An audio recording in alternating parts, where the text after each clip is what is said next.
Hello, and thank you for listening to the Stuff I Heard podcast. I'm your host, Josh Peak. Hey, everybody. I'm doing this on location. I don't know if you can tell. If you're watching the video, I'm on a cruise ship right now, and I have the ocean behind me. This is being recorded audio-wise on my iPad. I'm using voice memos to record it. So anyway, just kind of keep you up to date on what's going on here. We are at sea. We are on an Alaskan cruise with Royal Caribbean, and we had saved up and paid for this a while back, and you know, thankfully so, are able to enjoy this trip without any worries per se. We left Florence on Wednesday and drove to Charlotte Airport. Got on a plane there at the Charlotte Airport, a one-way flight from there to Seattle. American Airlines, I gotta tell you, our steward that was helping us was very nice and very helpful. Probably one of the most attentive people we've had on a flight. But the plane itself was older. The plane itself was lacking, to say the least.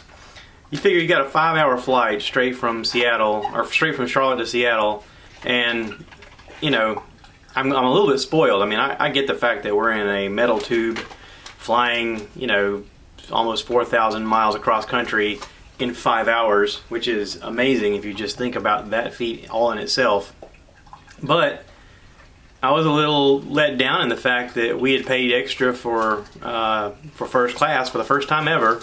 We were able to afford to upgrade, and we had no entertainment at all. Nothing to keep us busy. Not even a plug-in to plug our devices in. Like if we were to, like my wife was reading on her phone, and at a certain point her battery got low, and she's like, "Well, I guess I'm done reading." And I was like, "What?" She's like, "I can't read anymore. There's no more battery left." So that was a little aggravating. You know, I would have liked to have been able to watch something. We have taken a flight from Atlanta to Honolulu before, and on that flight we had like iPad type movie screens on the back of the chairs that we could watch, you know, current movies and current shows and stuff like that. Now I will say this, American Airlines, when we got on the plane, the guy told us, he said, if you download this app, it's their American Airlines app, and enter this code thing in, then you can get access to all of our free content. Okay, well that's great if we'd have known that ahead of time, because we could have downloaded it when we had Wi-Fi, but when we get on the plane, airports don't have great Wi-Fi, and you can't use your regular signal to download because airports block regular signals. So we couldn't even download it. I started to download it, and it moved one little tick, and that was it. Then it was done. When I finally got it downloaded on the other side, I still didn't have the information I needed to punch in to use it. So that would have been something that I should have known like way before we took this trip, so that we could get all that stuff prepared had I known that. So anyway, if you're booking a flight with American, just know that you probably need to go ahead and download that app and go ahead and start looking into what you need to do to get your stuff lined up so that you can get access to this crap. Or what I should have done is, if I'd have known about this, I would have gone on Netflix and downloaded a bunch of stuff on my laptop. My laptop's got a decent battery on it, and I could have been able to just, you know, open it up on the table and watch some stuff that I had downloaded. That would have been great. So anyway, it's enough fussing about that. We got out to the Seattle airport and got a shuttle over to our hotel. We stayed at the Red Roof Inn near SeaTac Airport. The Red Roof Inn was not glamorous, but it was serviceable. I mean, I'd say it was clean, except for the bathtub needed to be refinished. I mean, that's really my only complaint about the cleanliness. It's just an older hotel that you can tell they've renovated some stuff. They've got new bamboo flooring in the bathroom, and you know, they've done some stuff with the lobby, and they put new paint on the walls, and you know, they upgraded the decor a little bit. But like, I hopped in the bed and it about knocked my breath out of me because there's no box spring. It seems like it's just like a slab, a piece of wood or metal, and the smallest of mattresses on top of it, maybe 4 inches thick, 5 inches thick. I mean, I laid down, I was like, I felt like I knocked myself, you know, out of my own breath. But anyway, you know, it was okay. The staff was extremely helpful.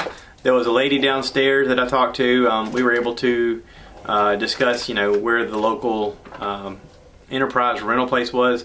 Apparently all the car rental places are at the airport, but all of that is up less than a mile away. I had thought beforehand that I could take a shuttle back to the airport and then walk over to the thing, but the rental place is not attached to the airport. It's actually a shuttle ride away, which is closer to where I was staying than it was the airport. So I walked it, and less than a mile, you think, okay, no problem, because where I live is pretty flat. Well, this is elevation, so walking this is a little more difficult. It took a little more doing to get done.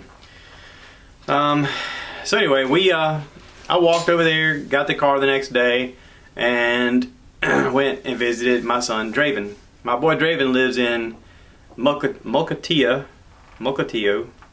I think that's how you pronounce it, which is about 45 to an hour minute drive away north.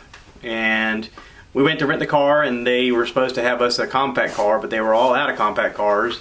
And the dude walking around with me, he goes, well, I guess you could just take one of these at the same price. So he gave me like a Ford Fusion, which was nice. Sunroof, leather seats, all that stuff. Google Play or AirPlay, whatever you call it. When you plug it in, your phone's map appears on the screen, which is super helpful.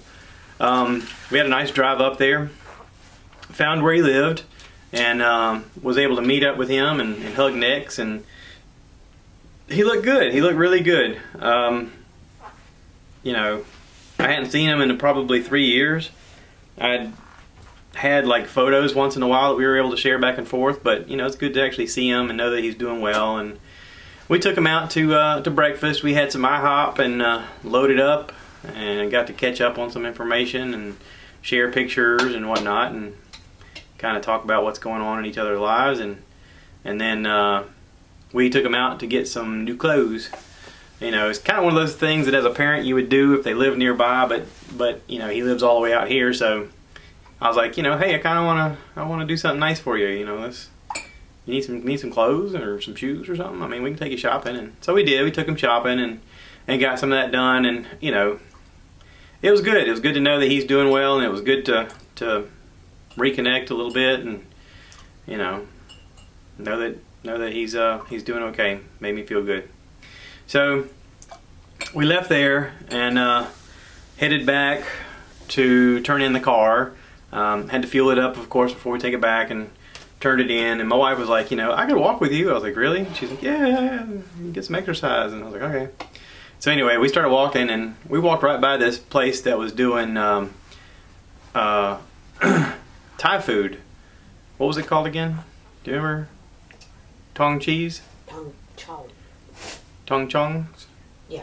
Chow chongs?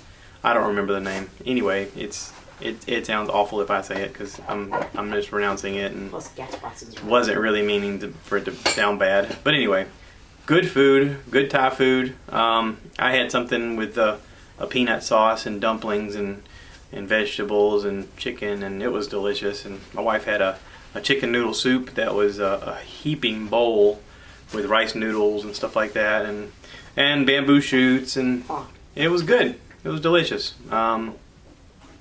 We ate, went back to the hotel room and crashed. Made sure that we had a shuttle lined up for the next day. Again, the hotel staff helped me with that, and they said, yeah, we got a shuttle that's going to pick you up in the morning. Just be down here in the lobby about 9 o'clock or so, and we'll take you over to meet your cruise ship. So I was like, all right, cool. So we went to bed and got up the next morning and got down in the lobby in plenty of time, and the shuttle guy was running late, and I was like, well, crap. Of course, I know we had plenty of time because the ship wasn't supposed to set sail until like 4 p.m. So we just hung out and waited for the guy, and he was probably 45 minutes late, but when he got there, he was super helpful. He was like, do you guys need a return trip? And I was thinking, my first thought was, I'm not coming back to this hotel. But he was like, no, I mean, I can take you to the airport. And I was like, really? He showed me what the rates were, and it's actually a lot cheaper to go ahead and book it that way than it would have been for us to get off the ship and look for an Uber or a taxi or some kind of shuttle service that way. So that worked out really good. I was able to go ahead and do that and pay for that. And so when we get off the ship at the end of our trip, We know where to meet the guy. He'll take us right to the airport, and so all that's taken care of. So yay. So anyway, we got to the cruise ship. Our process of getting on the ship wasn't too bad. Each time we do a cruise, they streamline it just a little bit more, just a tad bit smoother is the process. This was kind of the same deal. We went through security. We went up and showed them our passes, and waited. We had to wait in this room for a little bit for them to call out, what zone we're in, but that wasn't that big of a deal. Maybe, we sat there maybe 20 minutes. And that's probably because we were there a little bit early. But once they said, come on board, we were able to walk right on board, and the rooms weren't ready yet. They weren't ready till 1 o'clock, so we went upstairs and kind of hung around on the top deck a little bit and took pictures and called family to find out, how everybody's doing, and tell them bye, that we're going to be on the ocean for a while and might not be able to talk. But we got off on the cruise, and everything seemed to be going great. Right about that time, I got a message from my dad. My Uncle David had passed away. And my Uncle David and I weren't exactly what you'd call close. Uncle David grew up around Atlanta and was a police officer for a long time in downtown Atlanta. And when I was a kid, I remember him doing a lot of impersonations of Barney Fife. He was real thin, and he smoked a lot, and his voice, he could make his voice sound just like Don Knotts. And as a policeman, they would do benefits and fundraisers and stuff like that with celebrities, and he got to meet Don Knotts one time and do the impression, and Don Knotts even told him, he said, "You do a pretty good me, boy." It's pretty interesting. But my Uncle David he's my dad's older brother, and I know they grew up really close. This year, their mama had passed away, and Uncle David's wife passed away shortly after Granny did, and his health wasn't the best. I mean, I could tell at the funeral that he wasn't doing that great, and it's sad that he's gone now. But I kind of get it. I mean, his mama and his wife passed away within a month of each other, and just a short time after he passed. So I mean, more than anything, I kind of wanted to be there for my dad, and be able to kind of help him get through this, and I'm not able to, and I talked to him about it, and he said, "Don't worry about it, just enjoy your vacation, just go, have a good time. I want you to. I'll be okay." I was like, okay. And he's got Trish, and David's got some kids that have connected with Dad, and will talk to him, and maybe they'll help each other through this, and I'll be back before they know it. So it's just one of those things you don't want to go through on your own. You know what I mean? And but anyway, I love you, Uncle David, and say hey to Granny and Granddaddy Peak for me. Tell them I said hey. We are on. Let's switch gears a little bit. We are on the Ovation of the Seas by Royal Caribbean. So far, it's a very nice ship, which all of them have been.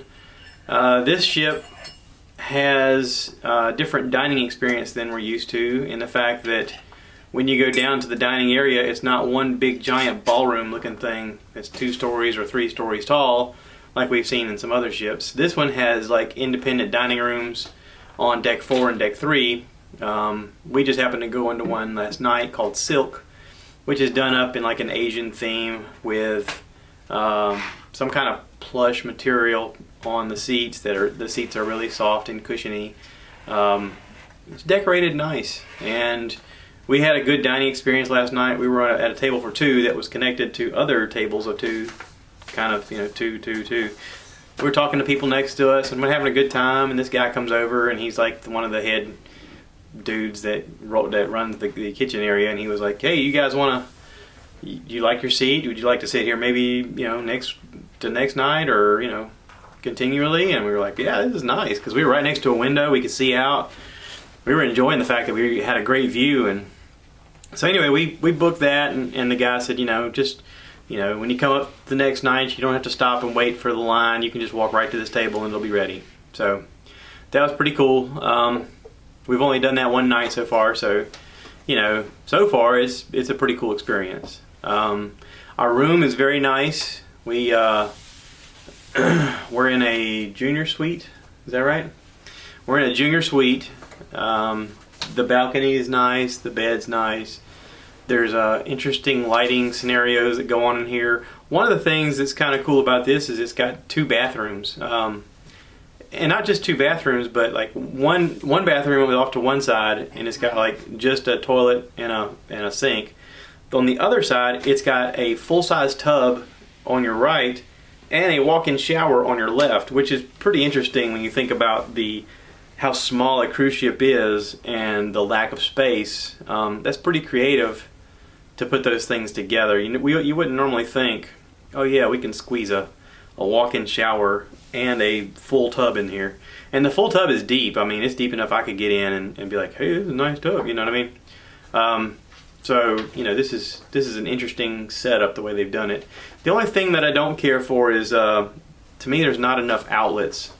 You know, nowadays every couple has, you know, cell phone devices that they plug in beside their bed or, you know, whatever. They've got an outlet on one side, but they don't have one on the other side, which is a little weird. I mean, in today's standards, I guess you'd say. Again, I'm whining about something that's not really a big deal, but it is a big deal by 2019 standards. If that makes any sense. I wanted to do this podcast out on the balcony, but the wind is blowing a little too hard, and I thought about sound quality, and I thought, you guys aren't going to hear anything. All you're going to hear is from the wind.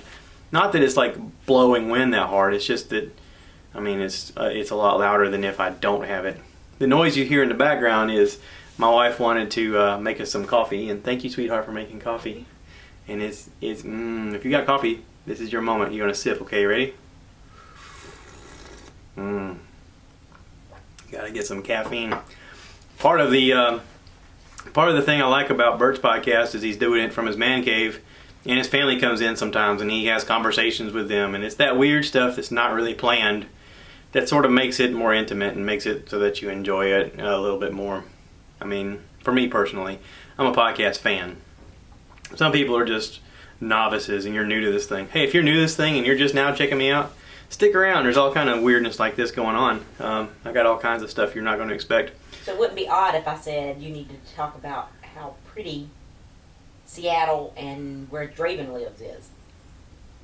My wife wants to talk about... And clean and... She wants to be on the podcast. I can spin this around. You want me to spin this around? No. You don't want to be in it? Okay, so she wants me to talk about how clean Seattle is and... Mokatiya. There is a Boeing plant up there that is tremendous. There's, I don't know how many miles of acreage they own. It's incredible though, but you can tell that area up there is doing well economically. Beautiful. We noticed that there's no litter anywhere. We went all around the city. There's no litter. Everybody's driving very nice vehicles. I mean, we saw a lot of high-end vehicles all over the place. I mean, just it was to the point that you recognized it and you called it out and you're like, oh my God, have you noticed? You know, like we were, elbowing each other and like, holy cow, have you seen this? So anyway, Mokatiya is a beautiful area. There seems to be a lot of opportunity for jobs. Almost every place we went into had a sign up that says now hiring. The Seattle area, the skyline looks nice. The freeways are nice, although extremely crowded. It's like any other city that's like a mega city. Anytime there's an accident, it sort of backs everything up. They do have something that I like, which is on the on-ramps, whenever you're getting ready to merge, they have the lights that signal you red and green, whether to stop or go, and it times it out so that not everybody's flooding the road automatically with people. I kind of wish that we would do that, around the Columbia area, South Carolina, or Charleston or something like that. It would make the freeways a lot easier to access. I don't know why they don't, but it seems to work pretty good here. We did have a couple areas where the drive was extended due to an accident. They do have the HOV lane, which is nice, and there was 2 of us in the vehicle, so we hopped on it a couple times. But at times the HOV changed over to be like a toll road, and I didn't want to do tolls, so I was like, nah, let's hop off of here. So we did a little bit of HOV and then hopped off when it was toll. But the way it's set up is really nice. Like if you're a commuter, you could definitely figure out how to get around here pretty easily. There is a train that we saw. What they call it, I don't know if it was the metro, but it was kind of like the metro. Kind of like a metro. It looked like it was electric because they had those wires that hang above it, where they're always making connection and just kind of bridges on it as it goes. But they have some interesting tramways that are built for it. That because Seattle is not flat, is the elevations are going up and down. There's these neat looking bridges that seem to go from somewhere to nowhere, and you're like, whoa, where's that go? It's the tramway for the train. So public transportation seems to be pretty good. I noticed a lot of the buses that are not double decker. What's it called when there's two of them hooked together? No, they're like doubles, but they're like double buses. Yeah, they have like a weird piece in the middle that flexes.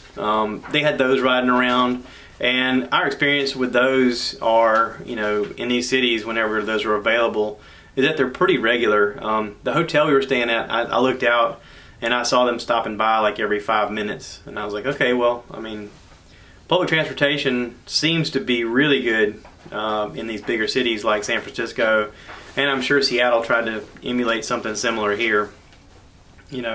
Let's face it, if we can get the cars off the road and get people riding public transportation, it'd be a lot smoother. Think about how many people live in New York City and don't own vehicles and seem to be getting around okay using the train, using buses and whatnot. But if you gave all those people their own individual cars, that'd be awful, right? So, kudos to the public transportation department. You guys seem to be doing a good job. When we did our shuttle from the hotel to the cruise ship, we were able to go through the downtown area and see the Space Needle and see where the Seahawks play and the Mariners play. The Seahawks Stadium and the Mariners Stadium are like right next to each other, which is right next to the coast, which is right next to downtown, and a shipping yard. There's a giant shipping yard there.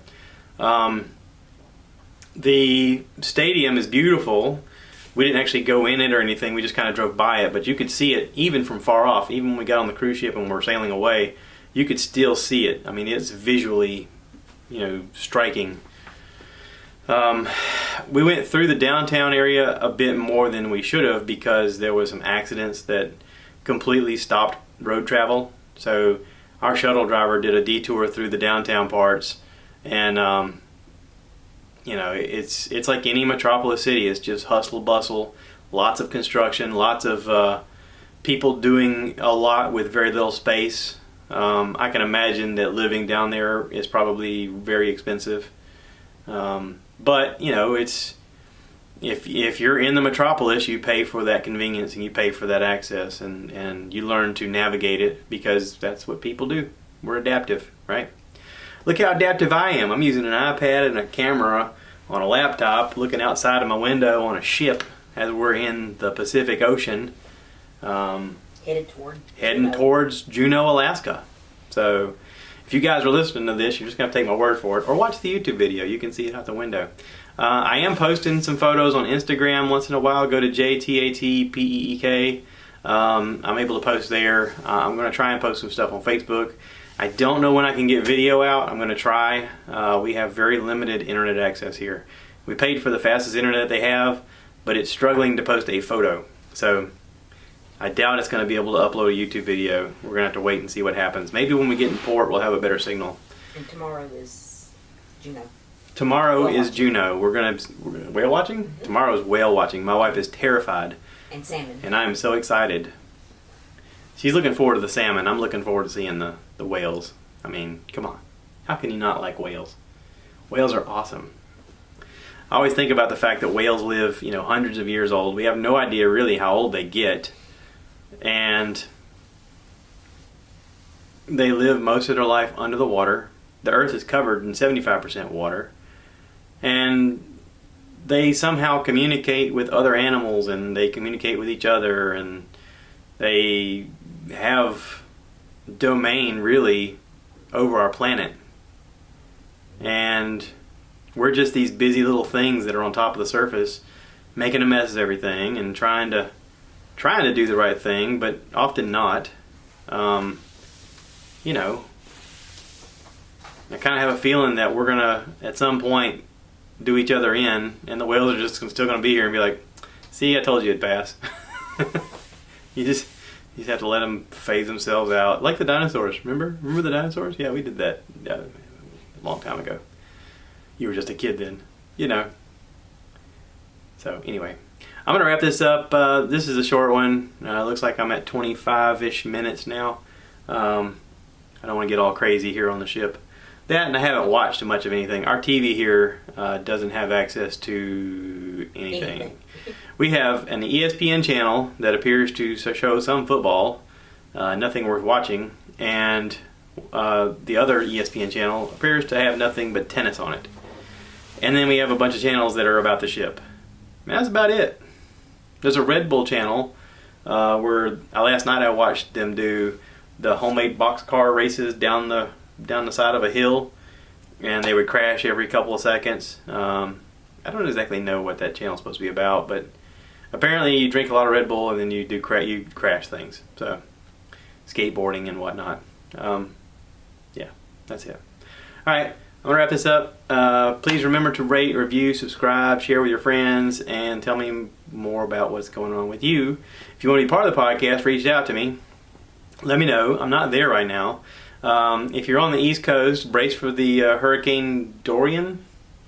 Hurricane Dorian.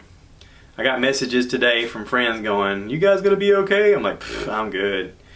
I'm nowhere near that." But anyway, thanks for everybody for reaching out and everything, and you know, prayers to my dad and David's kids. Yeah, that's it. All right, cue the cow. Moo, baby.